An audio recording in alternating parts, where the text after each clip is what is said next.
Welcome to the Simply Financial podcast. I'm your host, Christopher Calandra.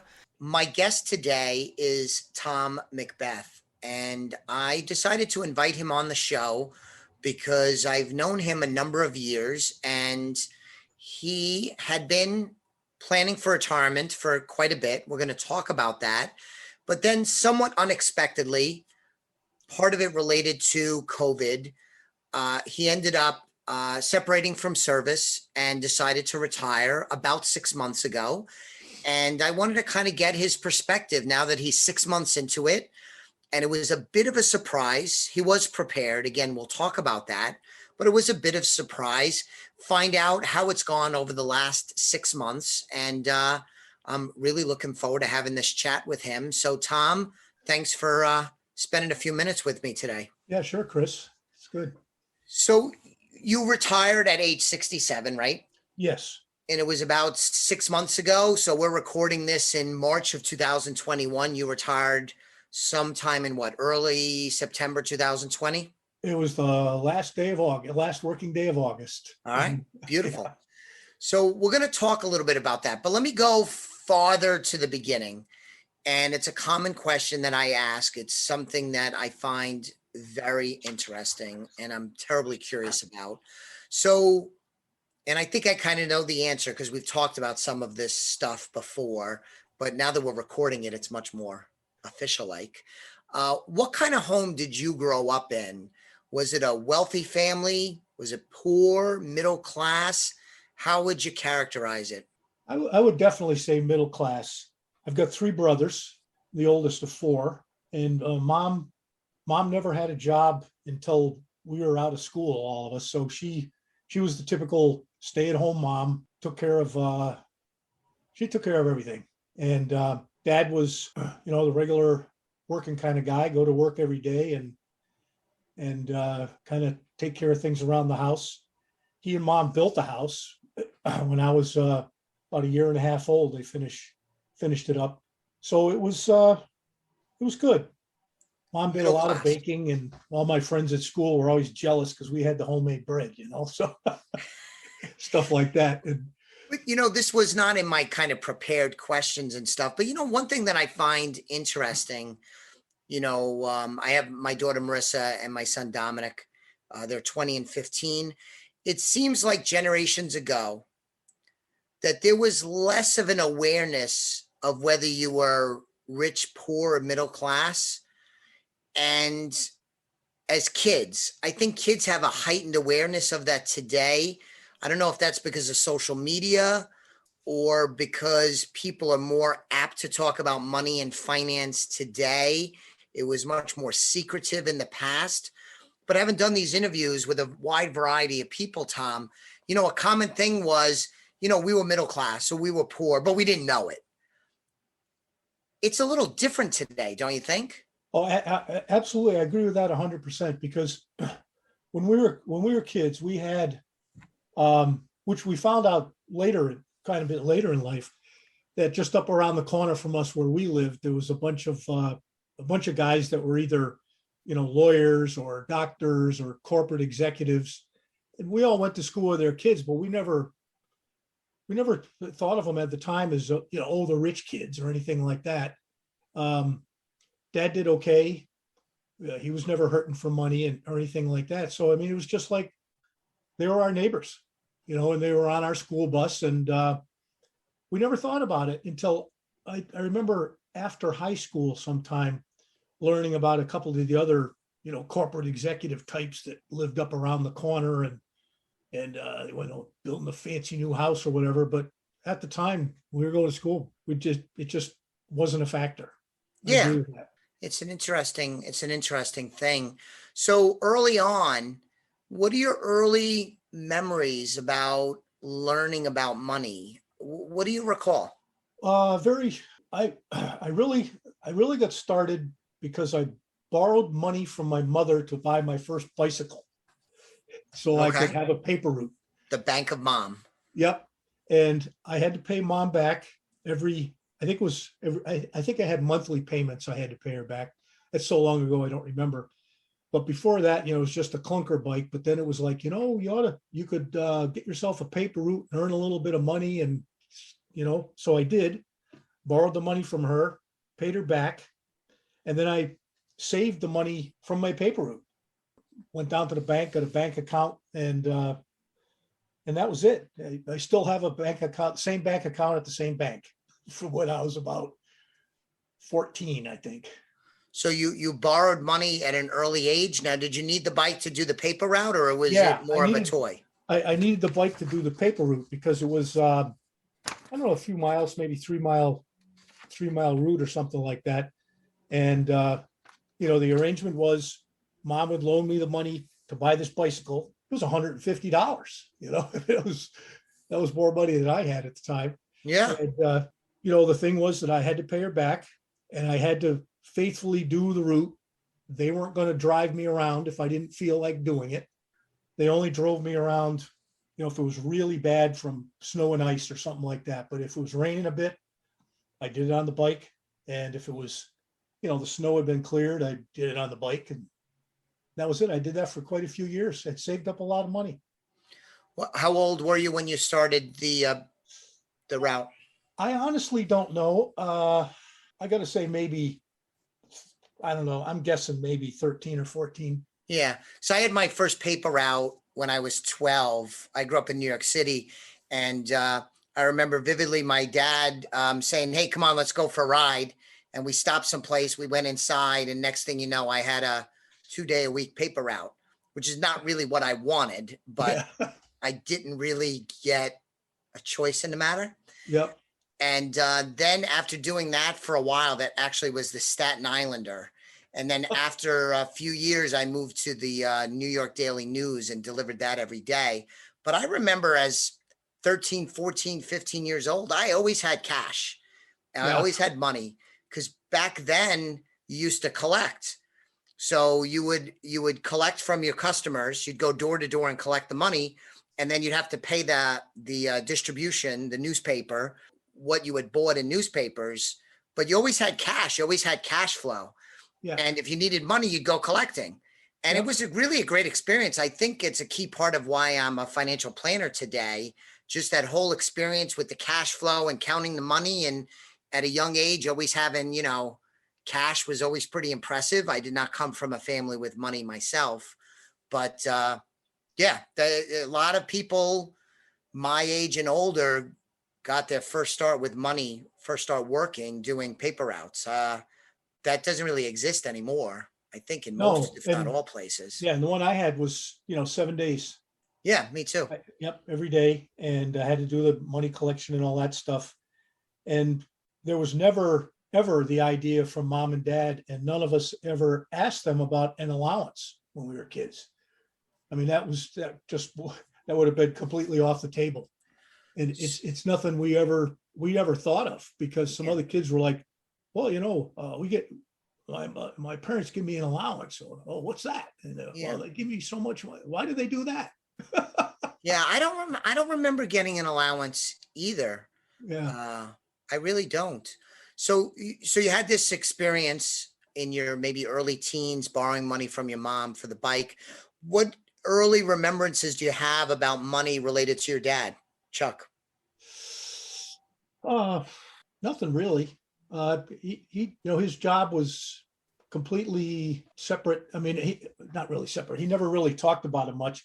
He used to tell us, we could get a job for that company, and we could go to work there, and it's a good place to work, and you'll get a good retirement and all this. And none of us ever pursued that. So that's the closest he ever came really about the job. We knew what he did. I went in with him on a few Saturdays when they had some strikes, and he was, middle manager kind of a guy, and he had to actually go out and do stuff. So he advocated for you and maybe your siblings about going to work because he worked for the phone company, right? Yeah. Yeah. He worked for SNET. Okay. And none of the four of you followed in his footsteps, is that right? Correct. Nobody Okay. did. So let's fast forward a little bit. When do you think in your mind did you start taking planning for your retirement seriously? Well, seriously.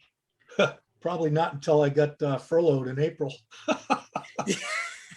April of 2020. Yeah, I mean, it's always something, on the back of my mind. I mean, my partner's been bugging me for many years because she retired almost she retired 8 years ago, 9 years ago or something. So she'd ask about it all the time. My dad had asked once in a while because he was able to retire when he was 61. Okay. He's 94 now. So he's beaten all the odds about guys retiring and not living very long. Oh yeah. And he got a good deal when he retired. And I went to his retirement party down in New Haven, and he's done it. He's been good with it. But he'd ask me about it every once in a while. When the heck you retire? I retired before you did. But So financially, you've been preparing to retire for a long time. But what your answer to my question, because when I asked the question, I was sort of thinking from the financial realm. But your answer was more on the emotional, philosophical realm. And emotionally, philosophically, you were mostly like, I'm going to continue working. I like my work. I got a good gig. yeah, I got a nice setup. And you were not that anxious to get out of the workforce, right? right. I mean, what you said is true. I mean, I did like my job, even though things did slow down radically recently. Just the whole nature of our industry and stuff like that really got slow, and they were kind of laying some guys off before the furlough and everything as well because of that. But I mean, yeah, I'd been saving money and kind of keeping it in mind for a long time, and I was fortunate in that the company I worked for originally had a profit sharing Right. before the 401k arrangement came along. And they, for quite a few years, paid the maximum they could or really close to it. I had only a couple of friends that worked for a place that hit the maximum every year. And we had a couple of years where they didn't really quite hit the max, but it was a good amount of money in the profit sharing. And then when the 401k thing started to happen, of course, that kind of got rolled into there. But I was always able to keep my money that I put into the 401k at a good level. Maybe not the maximum, but it was pretty good. And And it, and it and how did you what advice did you get or what information did you get access to that helped you decide early on to participate in the 401k? Maybe not maxing out like you said, but also consistently participating. Where did that come from? the company, when they originally started it, they had another financial company come into the work and give seminars. They paid for our time. We didn't have to punch out, and it was they broke the company up in several groups, and they'd have I think about 3 sessions or something in a day. And this company came in and did seminars and explained what it was all about, how it was different than the profit sharing, but that any money we had in the profit sharing was still there. It wasn't going to go away, but that the company wouldn't be adding to the profit sharing anymore. Right. Just to catch listeners up, a profit sharing plan, especially in the old days, still exists now, but it's a little different. There was no employer, there was no employee contribution. The employer put money in to the profit sharing plan, also known as an employer discretionary plan. So the company would put money in. So employees didn't put money in like they do today in the 401k. And then as things evolved, the profit sharing and the 401k kind of merged. And now you have a 401k profit sharing plan have kind of melded together. Technically, they're still separate parts within an overall plan, but that's what we're talking about. In the early days, just a company contributed for you, Tom. You didn't put money in. You just Correct. were a recipient of the employer contributions. Then when they switched to the 401k model, some financial professionals came in. That's actually how we know each other, through Dean Nicholson, who had met you way back when. And then you were encouraged to participate by putting some of your own money in the 401k. And the company probably still contributed at that point on top of what you put in voluntarily, right? They did for a while, but that eventually stopped. Yeah. Yep. And so we talked a moment ago about you were never exactly ready to retire. You were not the type of person, and that said, well, I want to retire by the time I'm 65, or I want to retire on April 1st of such and such year. It just kind of happened. But now you're 6 months into it. How's it going? Pretty well. I think the advantage I had was being furloughed for 4 months, 5 months, whatever it was, kind of got me into a different mindset. And I wasn't thinking about work stuff every day. And I was lucky that the projects I was working on had been pretty much buttoned up, delivered to the shop, and everybody was happy. So I really didn't have that much of a workload, which would have been tougher if I did, because I always like finishing the stuff I'm working on. It's sometimes an advantage and sometimes a problem, because it's, in the middle of the night, sometimes I'd get an idea about, oh boy, that's how I got to do that. And the first thing in the morning, you get up and go down and yep, that was it, but so all that kind of stopped, and I was able to taper it off pretty well. So I really got in the mindset of, well, there's a good chance I'm not going back, because I knew they were cutting a lot of other guys out. And the facility here in Connecticut is scheduled to be closed anyway and merged into the corporate office in Pittsburgh. And I don't know of anybody here that's going to move to Pittsburgh. Right. There may be one or two guys that are newer guys around the area, but as far as I know, none of them are. So because of that, I knew that things were going to change anyway. I knew that they were going to be closing the office here, and that there was a good chance, even if I continued working for the company, I might end up with some, remote boss, some guy I didn't even know. And since I've been able to do my own thing here for so long, many, many years, that would have been a little bit weird and probably would have pushed me over to, all right, maybe it's time to, stop. But that didn't happen. So I was able to really kind of taper out rather smoothly, I'll say. And I like it now. It's nice getting up in the morning and knowing there's nothing I quote unquote have to do. I don't have any deliverables. I don't have anything that's got to be done by a certain date, except projects I want to do here or whatever. But that's not the same thing.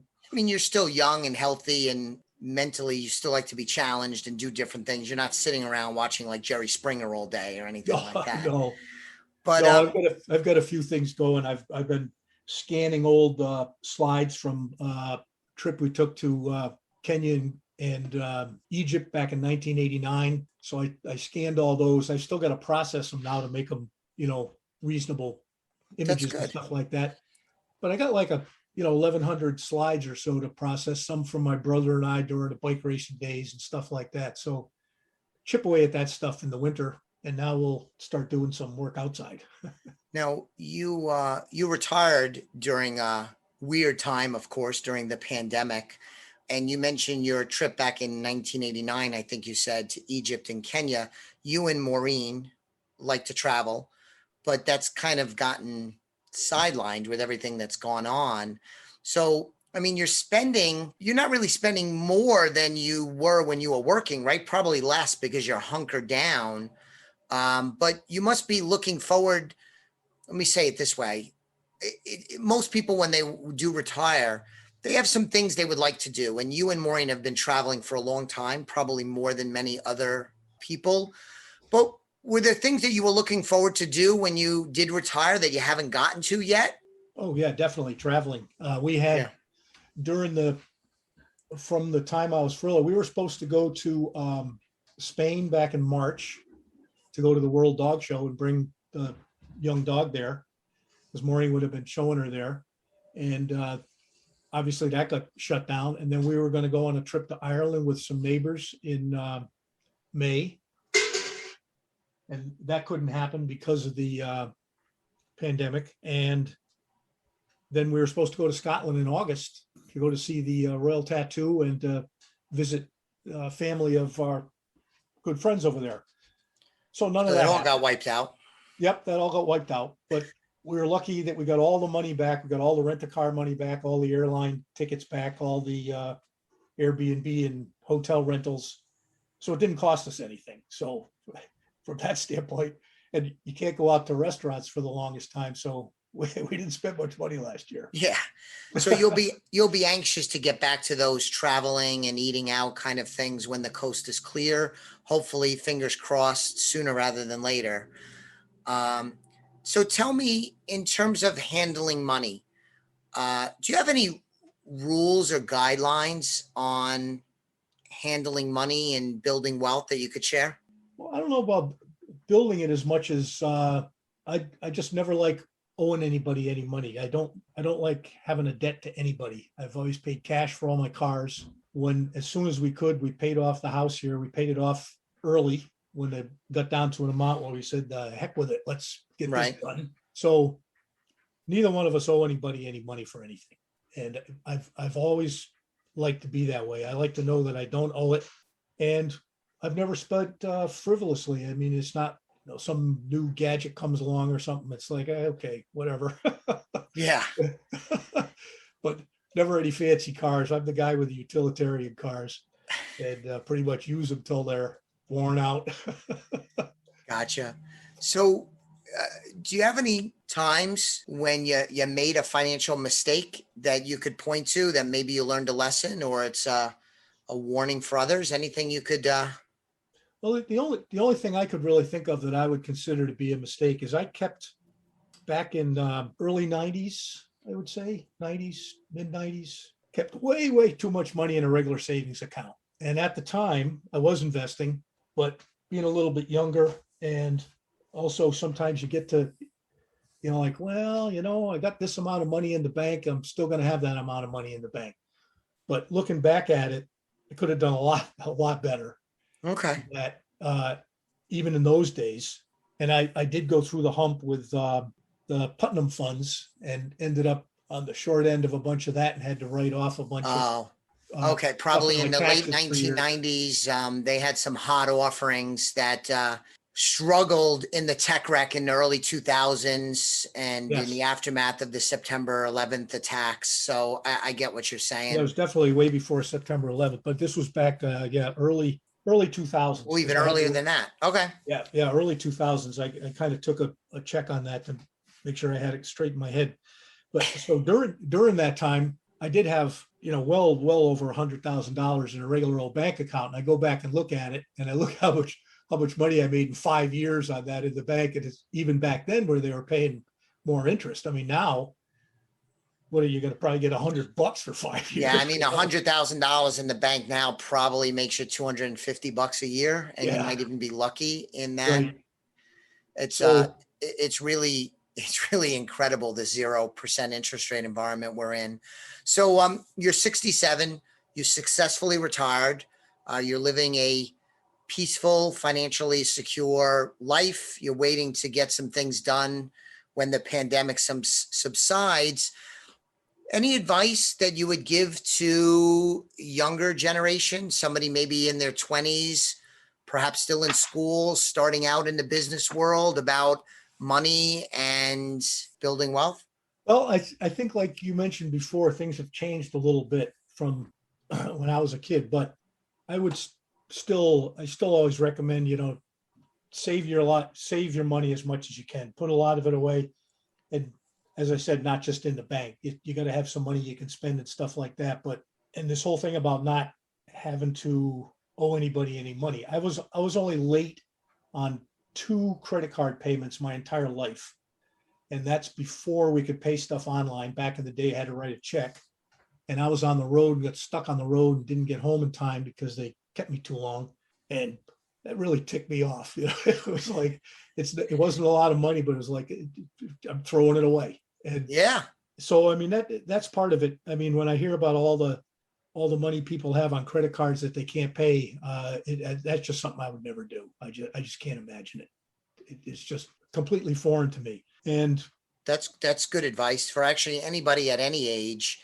Manage debt wisely, avoid debt, live beneath your means is a popular, time-tested, proven way to be smart with money is to just live on less than you make and put money away. You could debate what you should do with the money, putting it in the bank, investing it, putting in real estate, whatever, but just live beneath your means. And a lot works out if you could just avoid debt and live beneath your means, I figure that's probably halfway to success. What do you think? Yeah, I think so. I mean, I won't say maybe frugal's not a good word. I like to think of it as sensible. I just don't have a lot of things to spend money on. I don't have kids, so that kind of helps.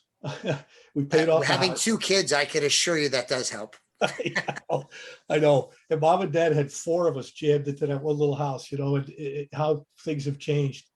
And, but, we don't have, there's not the situation with a divorce or any of that kind of stuff. And so from that standpoint, I don't have a lot of things to spend money on, but I never really wanted to have a lot of things to spend money on.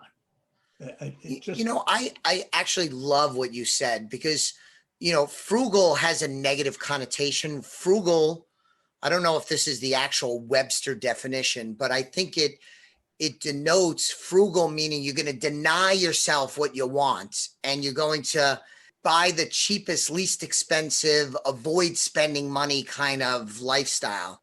But for most people, including me, that's pretty unappetizing. But I like what you said, sensible, because there are things that you have done and enjoyed with your money, most notably travel. I mean, you traveled all over the world, and it did not start when you retired or even started like when you quote unquote became rich. You've traveled your entire life. That's where you made a decision to use your money for great experiences, and you wouldn't trade those experiences for anything, right? No, absolutely not. I really got the travel bug way back when, probably 1972, I think it might have been. I mean, to even further back than that, in our the summer trips, mom and dad used to take us around all over we go camping trips. We went all over the United States, over a lot of Canada. One summer, 1967, we drove up to Alaska and back. So my brothers and I were always used to that kind of stuff. Mostly camping it, a lot of quote unquote roughing it, real camping, not with a trailer, and did a lot of backpacking and all that kind of happy stuff. But foreign travel, I really got the bug after I went to Greece for the first time in 1972 with some friends of mine. And she was my high school art teacher, and her parents were from a small village in Greece. And I think it was 2 years after that trip, she retired and she moved back to the village with her husband. And they knew that they were going to stay there for, not forever, but they would stay there maybe, less than 10 years and they'd come back to the States. So what I used to do is, quote unquote, quit my job and go to Greece. And I worked for real small companies where we had, like 10 employees or something like that. And I'd go to my boss and say, hey, I want to take some time off. Well, how much? Well, I don't know. Well, where are you going? I'm going to go to Greece. Well, how long will you be gone? Well, I don't know, a month, 2 months. And I'd go for as long as 2.5 months. And I'd say, well, I want to do this trip, but I'd like to come back. I'd like to come back, work for you when I come back. But if I can't, that's okay. I'll have to find another job. And I think I did this about 6 times, and sometimes only for a few weeks, 2 to 3 weeks. And I did 2 trips for about 2.5 months. And would they pay you? With them in the village. And would they pay you? No. Okay. No. Nope. I'd get myself some American Express travelers checks for, X number of hundreds of dollars, because it didn't cost a lot of money in Greece. I knew I wasn't paying where I stayed because I could just stay with my friends. So that was a big advantage. And I'd bring my traveler's checks and cash them to buy some things when I wanted to, but still managed to bring home some goodies for mom and dad, my brothers and stuff like that. Very neat. But it became a priority. It was like, I'm going, and I can find another job. I don't have to keep this job that I have.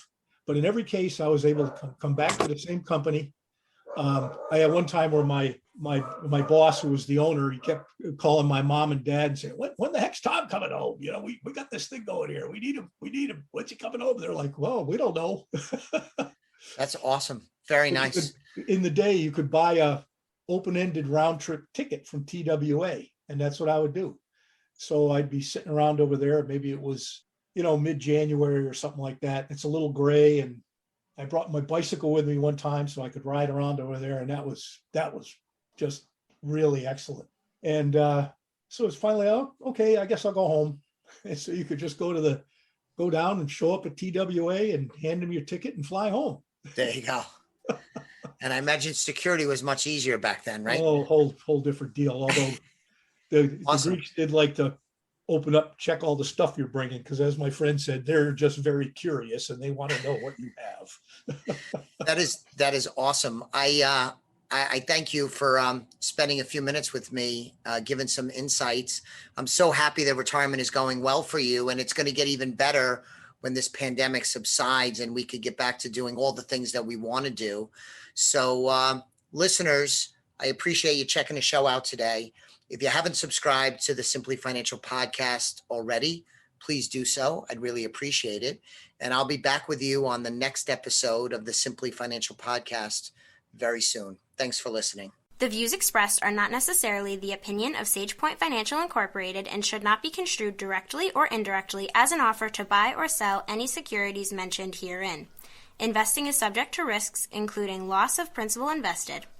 Past performance is not a guarantee of future results. No strategy can assure a profit nor protect against loss. Please note that individual situations can vary. Therefore, the information should be relied upon when coordinated with individual professional advice. Please note, the information being provided is strictly as a courtesy. When you link to any of the websites provided here, you are leaving this website. We make no representation as to the completeness or accuracy of the information provided at these websites, nor is the company liable for any direct or indirect technical or system issues or any consequences arising out of your access to your use of third-party technologies, websites, information, and programs made available through this website. When you access one of these websites, you are leaving our website and assume total responsibility and risk for your use of the websites you are linking to. Securities and advisory services are offered through SagePoint Financial Incorporated, member FINRA SIPC. Insurance services offered through Elliott Wealth Management, LLC, not affiliated with SagePoint Financial.